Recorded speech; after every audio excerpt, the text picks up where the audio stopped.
inviting Chief Nnia Nwodo.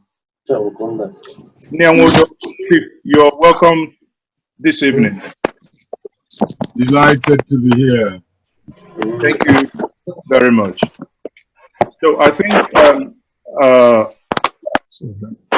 I have Chief Adebanjo as well,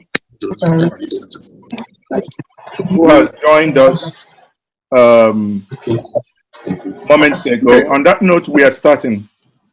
Good evening once more, everyone. The conference series titled COVID-19, Turning a Crisis into Opportunity. This topic, as we discussed last week, is coronavirus pandemic. Is it time to re-evaluate the political structure that we have in Nigeria? Now, a special thanks to Governance Index for making this possible.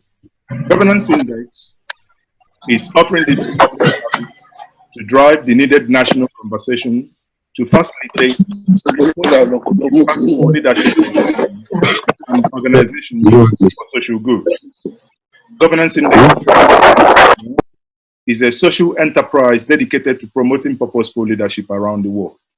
Last week, we had guests, elder statesman Alhaji Tanko Yakasai, Adamu Jerogaba II. The third guest, Professor Kingsley Moghalu, sadly had some emergencies, he couldn't join. The week before, we had Professor Maurice Iwu, and the conversation centered around the proposed vaccination bill, its implication for Nigeria. The previous week, we also had Professor Chukwuma Soludo, the former CBN governor, and he spoke on the COVID-19 and oil price crash, its implication for Nigeria. And the previous week, we had turning this crisis into opportunity. What are our governors doing, or where are our governors? We had former Minister of Aviation, Osita Chidoka, and Honorable Chris Azubog. Today, join me in welcoming Chief John Nnia Nwodo, the President General Ohaneze Ndigbo. Today, in our midst, we also have Pa Ayo Adebanjo, elder statesman and Afanifere leader. We also have, from the Middle Belt, Dr. Petros Pogo, the President, Middle Belt Forum. I am going to be your host this evening, and I remain Mazi Tochukwu Ezoke. And the moderator this evening is Daniel Elomba. The outbreak of the novel coronavirus COVID-19 in China has rapidly permeated and profoundly changed the world that you and I knew before February 2020. Economies around the world are frightening and are fighting the effect of the COVID-19 pandemic, not least in Nigeria, which was already tackling its own physical challenges. Why this crisis is first and foremost a public health issue, which has claimed lives of over 300,000 people worldwide and counting as the day goes by. The economic damages are unprecedented on several fronts. Crude oil price has declined drastically to a low as low as $19 or $17. Even at some point, it went negative. The question thereof is, what is the opportunity that Nigeria might get from this COVID? Hence the conversation this evening. It appears there is no conversation happening within the enclave called Nigeria. Therefore, I will be calling on this evening, and the ground rule is we will allow the speakers 15 to 20 minutes to make their presentations. We will have panelists, people selected that would summarize, make input, and ask questions. Thereafter, we will open the questions to the public to ask their questions. Please, before and during each presentation, please do not raise your hand. If you want to raise your hand, please use the opportunity on your right-hand side of your screen. You see where you can raise your hand, then we know you want to ask questions. That is when the time comes. But the speakers first make their presentations, 15 to 20 minutes. We will have these questions taken after their presentations. Once more, welcome to today's evening discussion. Daniel Olumba, over to you.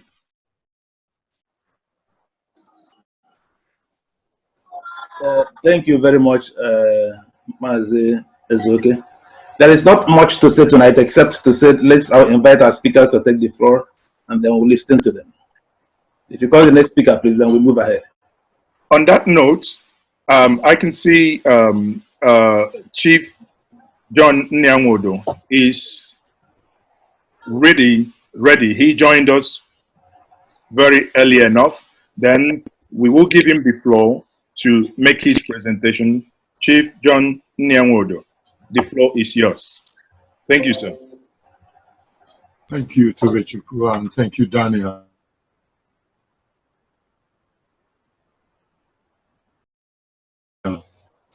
Let me, first of all, in the Yoruba language, Dobale, elder and leader of our Fenefere, who have graciously joined us this evening. Good evening, sir. I also want to thank you for this initiative, Tobechukwu. Ideas, they say, rule the world. And it is very gratifying that people of your generation and your age are beginning to think with the way forward for our country. The COVID-19 pandemic is a very disastrous development in the world today. It has threatened our existence and is still threatening it, and it has paralyzed global economy. We have not, in the generation of all of us living here, seen anything of this magnitude. But I think that its occurrence with regard to our country has more or less brought to the purview the dangers that we would have avoided before now. It has left us extremely incapacitated. And it has brought to the fore the basic problem of Nigeria. Now, COVID by itself has shown to the whole country our incapacity to look after ourselves.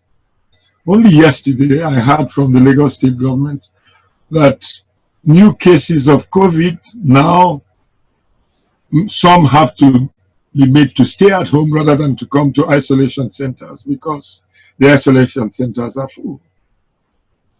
Now, this Lagos is symptomatic of what is happening in the rest of the country. Our testing capacity is low. Our ability to cope with an upsurge is completely absent. And this health sector is just an indication of what the rest of Nigeria is like. Look, it was not always like this. When we gained independence, our country was a very strong country. At independence, we were progressing faster than China, faster than Indonesia, faster than Singapore. Our export earnings from our basic agricultural produce was the mainstay of our economy. In the north, groundnut pyramids hit the air, cotton mills hit the air, vegetable, cattle, and what have you. In the west, cocoa was in abundant supply and exported and facilitated educational development of no mean degree. In the east and the Midwest, non-produce was exported and became the necessary income and revenue for the industrial revolution of the Southeast. Today, the situation is not the same. Our country's economic indices are extremely discouraging. Right now, we are not even attractive to the world. That foreign domestic investment in Nigeria has decreased from 5 billion in 2014 to $2 billion today. Unemployment has risen from 6% in 2014 to 23% in 2018. Inflation has increased from 8% to 11% over the same period. Growth of GDP has fallen from 6% 6 years ago to 2% 2 years ago, after it recovered from a recession. The non-oil sector, which should have been our fallback given today's development, has maintained the no change situation. The non-oil sector to GDP growth has been at a steady portion of 4% since 2014 to now. Under the circumstance, what we have is a gloomy situation. Now, we have a country which is the greatest producer of cassava in the whole world, and yet we import ethanol. And yet we are unable to export sufficient starch production to command the starch market in the world. We have a country which is the second largest grower of tomatoes in Africa, but we are the third largest importer of tomato puree. We have a country which is the third largest grower of cattle in Africa.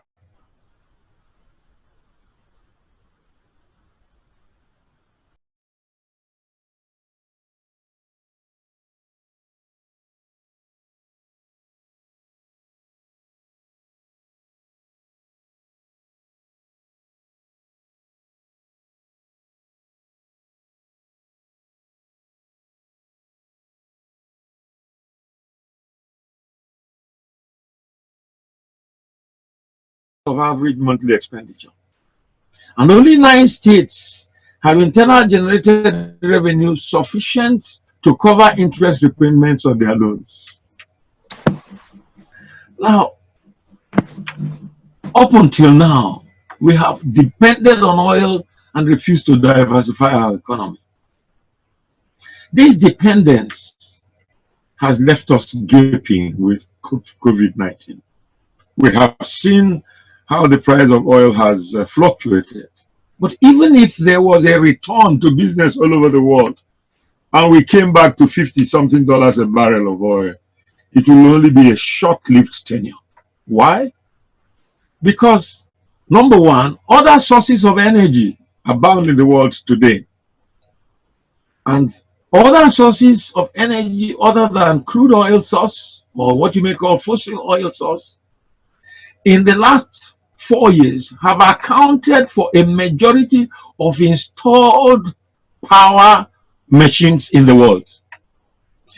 In the last 2 years, the demand for cars powered by non-oil sources, namely electrical cars, in China, Europe, and America, have outstripped the demand for cars based on fossil oil. In other words, in the next 10 years, those demanding for fuel for their cars would probably no longer need petrol, and that will dent seriously our capacity to depend on oil as a source of revenue. Shale oil in America has grown exponentially, putting America to the capacity of 12 million barrels of crude oil a day, and completely independent of external supply.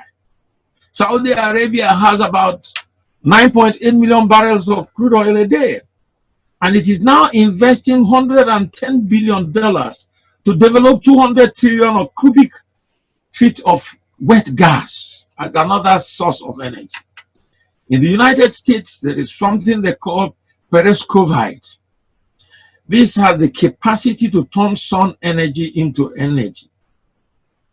And in the next few years, this will be invading the power supply market with great capacity to make us useless. Now, today, UNESCO says that About 12 million Nigerian children between the ages of 5 and 11 are roaming our streets without any education. Right now, our political parties are like companies owned by shareholders, where there is no freedom to choose candidates, where there is no transparency in nomination processes. So there is no young man out there who has ideas, like Chief Awolowo or Dr. Azikiwe or Sir Ahmadu Bello, all of blessed memory, and may their souls rest in peace, had yesterday and could dare to go to the political arena and offer themselves for service. You have to have a godfather to win a nomination to enter any of the legislative houses or any of the executive houses in the states. Our electoral system is the most corrupt in the world. This is the only country in the world where you go to an election and the adjudication of the judiciary and the results of the election lasts up to 1 year. And in the process, our judiciary is corrupt. In the process, our policemen break into polling booths and cut away polling ballot papers and in the daylight and recorded by cameras, and nobody arrests anybody and nobody does anything about it. It is very often noticed in Nigeria that people lose elections but still win because their names were recorded as winners. The average confidence of the Nigerian in the electoral process is gone, to make matters worse, and which is where the kernel of the matter is. Our country is resting on an illegal constitution, a constitution that in legal parlance lacks autonomy. We never made a constitution for Nigeria. It was given to us by a military government, which was not elected. The composition of its legislative body was not chosen by any parameter known to anybody. They wrote a constitution and abandoned the agreement that our forefathers had with the British when we got independence for a regional-based government, in which every region had its own security, its own economic development, its own sovereignty over its national resources, and paid taxes to the federal government to run common services for the federation. But today, it's no longer the case. Look at our security situation. Boko Haram has dug a big hole in our national budget. It has completely paralyzed our military and rendered them incapable to fulfill their constitutional duty of defending our sovereignty. Mutual distrust between the South and the North, and I mean the far North, excluding the Middle Belt, has become so pronounced that walking through your farms in any part of southern Nigeria or the Middle Belt becomes a very frightening phenomenon. Our children who take up to self-determination exercises in the South without carrying an arm are called terrorist organizations.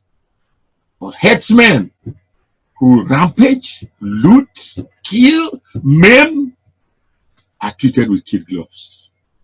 And their leaders threaten us in the social media, and they go unscathed. Where I come from in the Southeast, and where I have the opportunity to serve them, 98% of heads of security personnel here are non-indigens of the Southeast. Well, many of our soldiers and policemen and security men go for training in civilized countries. Some of us on this panel were trained in Europe and America. And we know that in the global balance today, local policing is the basis for policing any territory. You have to know your local territory. You have to speak the language in order to be the chief police constable. But they post people in our country who do not know the terrain of the place. They cannot speak the language. And they look like people who are posted to superintend the colonial arrangement. This situation is threatening the very fabric of our nation. This is why I'm very happy to be part of the Southern and Middle Belt Leadership Forum, which is saying we do not have a valid constitution in Nigeria. We've got to restructure this federation and return to a constitution that is a touch on us, a constitution made by the people, a constitution that has a plebiscite voted for by the people. we have to have a proper census of Nigerians, and not Nigerians who cross our borders and go to our national identity offices and claim nationhood when they have no parentage in this country. I do not know if I've exceeded my time, Mr. Moderator, but I'm willing to re-engage if you re-invite me. Thank you. Thank you very much, sir. That was a very quite direct to the point. So obviously you are coming back and you will be re-engaged. Let's have other speakers. Then when the questions come, then we'll direct.